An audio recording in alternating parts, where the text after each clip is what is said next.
Hello everyone, welcome back to my channel. I am Kanika Sharma and आज हम इस video में बात करने वाले हैं जो कुछ चंद महीने बचे हैं फाउंडेशन जून अटेम्प्ट के लिए, उसके बारे में आज हम इस वीडियो में बात करेंगे। हम इस वीडियो में डिस्कस क्या करने वाले हैं, जो लास्ट की जो मंथ बचा है हमारे पास, आप 1.5 मंथ बोल के चलो या से 1 मंथ बोलो, कुछ भी जो समझना है समझो। इसमें जो स्पेशली जो मई का मंथ है, ना, ये आपकी फाउंडेशन की जर्नी में एक मेजर रोल प्ले करेगा।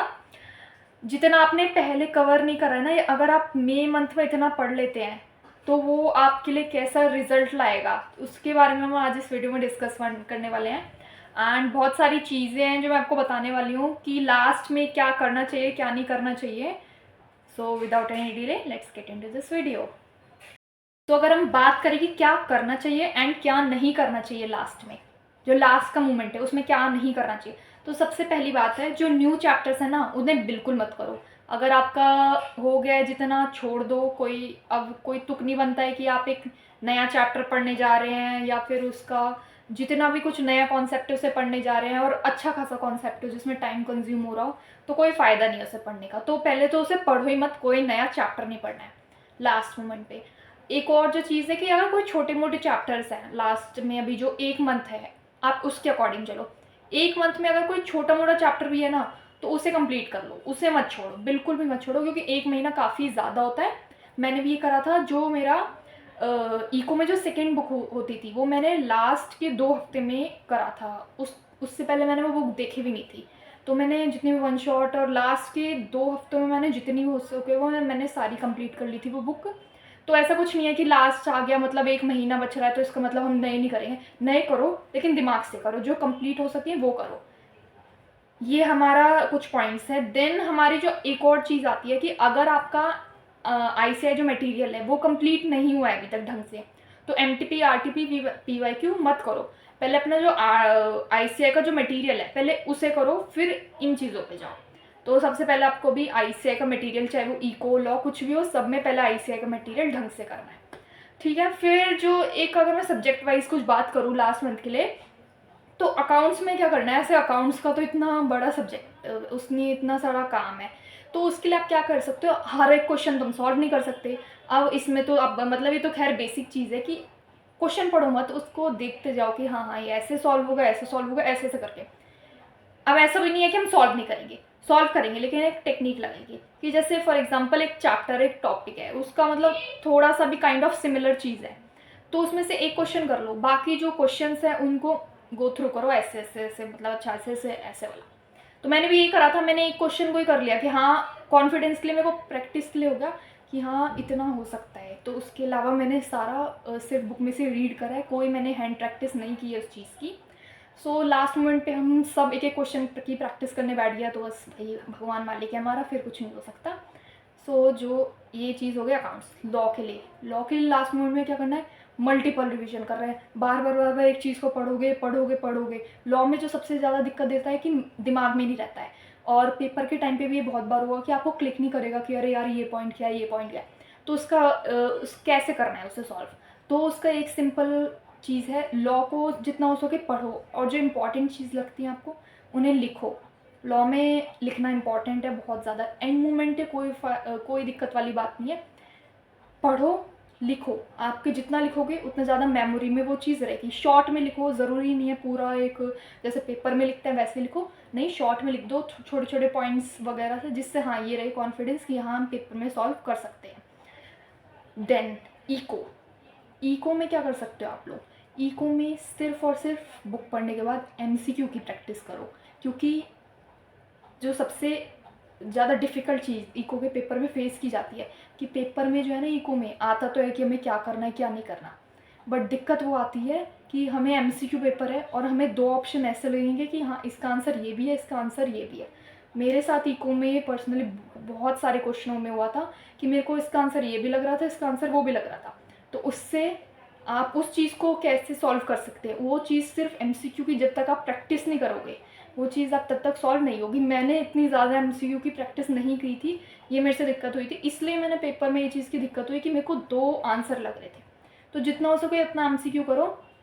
बैक एमसीक्यू जितने दिए हैं सबको एडिशनल एमसीक्यू दे रखे हैं और बुक्स आती हैं बहुत सारी। अगर आपका ये सब हो गया तो बुक्स पे जाओ। एंड चैप्टर आप कितनी बार पढ़ो इको में, चैप्टर ज़्यादा पढ़ने की नीड नहीं है, आपको कॉन्सेप्चुअल नॉलेज होनी चाहिए चैप्टर की।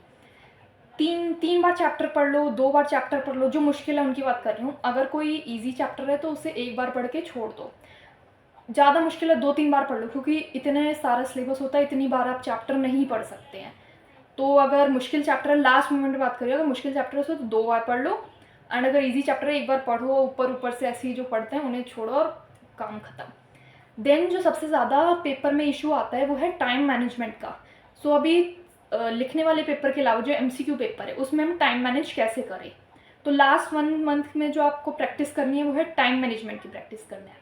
तो कैसे होगा, उसका एक सिंपल सॉल्यूशन है कि आप मॉक की प्रैक्टिस करो, मॉक दो।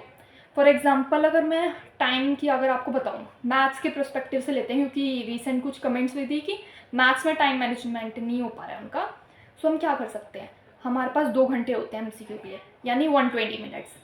सो 120 मिनट्स एंड क्वेश्चंस कितने होते हैं, 100। अगर हम पर मिनट क्वेश्चन की भी बात करें तो हमको कितने, फिर भी हमको 10 मिनट जो है हमारी बची हुई है।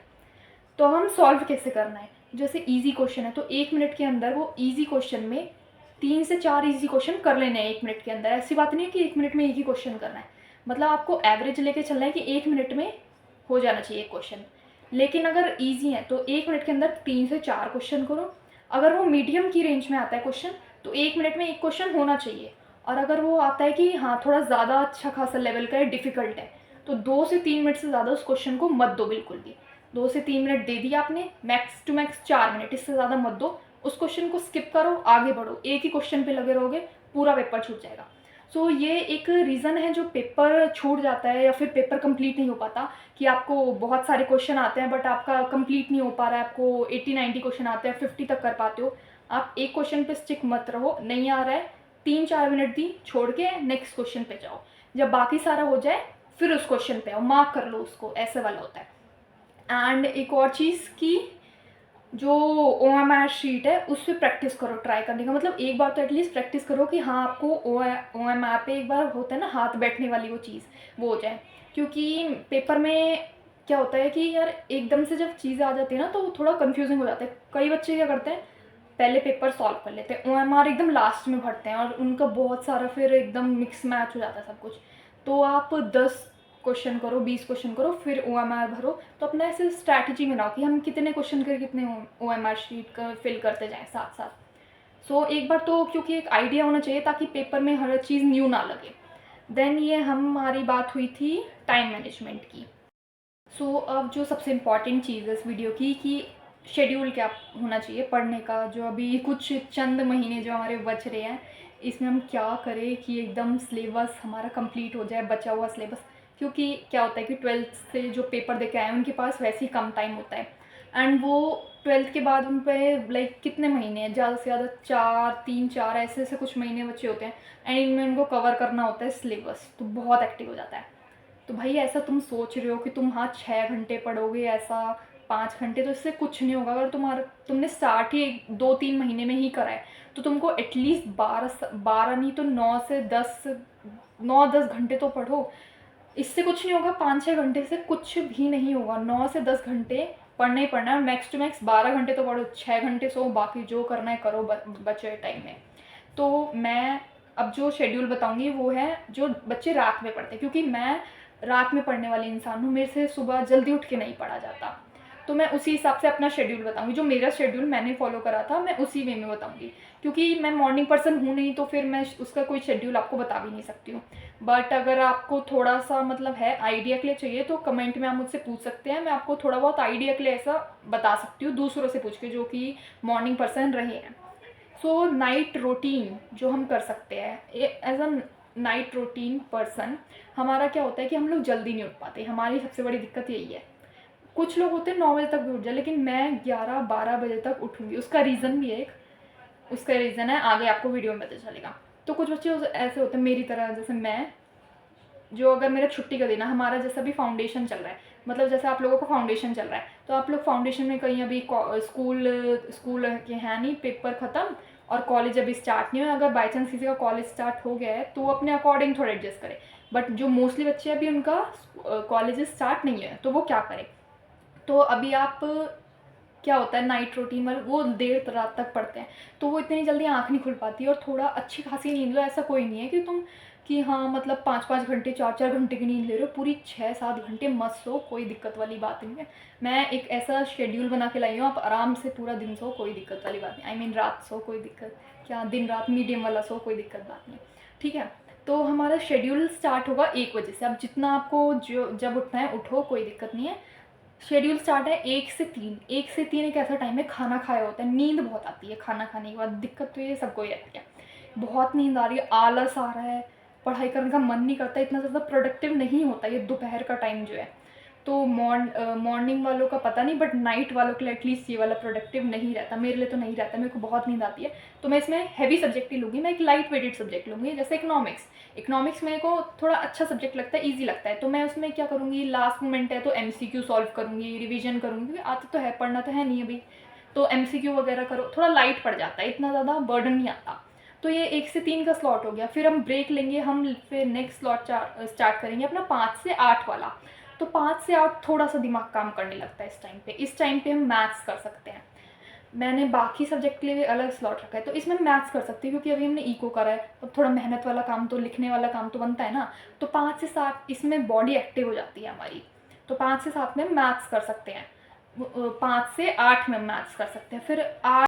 फिर 8 बजे तक हमने मैथ्स करी। 8 के बाद हम जो नेक्स्ट स्टार्ट करेंगे वो है 9:30 से। 1.5 आवर का ब्रेक तो एटलीस्ट बनता है, तो हम 9:30 से स्टार्ट करेंगे और 12 बजे तक पढ़ेंगे।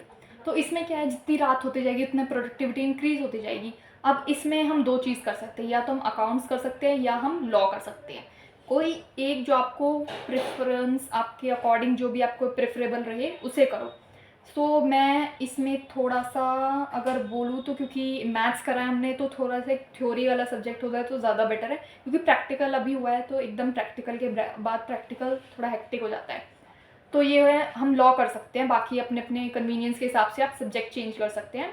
सो हम 9:30 से 12 तक एक सब्जेक्ट करेंगे, देन हम सिर्फ आधे घंटे का ब्रेक लेंगे, वो है 12:30 से लेकर जब तक आप जाग रहे हो, उसमें जो नेक्स्ट सब्जेक्ट है उसे करो। 3, 4, 5 जब तक आप जाग रहे हो वो आप अपने अकॉर्डिंग देखो, but max to max like 4 बजे तक तो सो ही जाना चाहिए इंसान को, क्योंकि फिर 4 बजे सो के आप सोचो 11 बजे उठ रहे हो, आप कितनी अच्छी नींद ले रहे हो इतने ज़्यादा आवर की। सो ये एक चीज़ हो सकती है। एंड ये था कि दिन में 4 सब्जेक्ट कैसे करें। इस टाइम आपको एटलीस्ट 4 सब्जेक्ट तो करना चाहिए, क्योंकि स्कूल कॉलेज अभी कुछ नहीं है, स्टार्ट ही नहीं हुए अभी। तो 4 सब्जेक्ट तो दिन का करो, क्योंकि लास्ट मोमेंट है, जितना हो सके उतनी मेहनत डालो इसमें। आपको थोड़ा सा इसमें स्ट्रगल करना पड़ेगा, इतना एकदम बर्डन आ रहा है तो आपको करना पड़ेगा, कोई ऑप्शन नहीं है। एंड जिन्होंने अभी 3 मंथ या फिर 1 मंथ 2 मंथ में प्रिपरेशन स्टार्ट करी है, उनको तो मस्ट है 4 सब्जेक्ट दिन में करने का। आप सोच रहे हो 3 सब्जेक्ट नहीं, 4 सब्जेक्ट ही करो।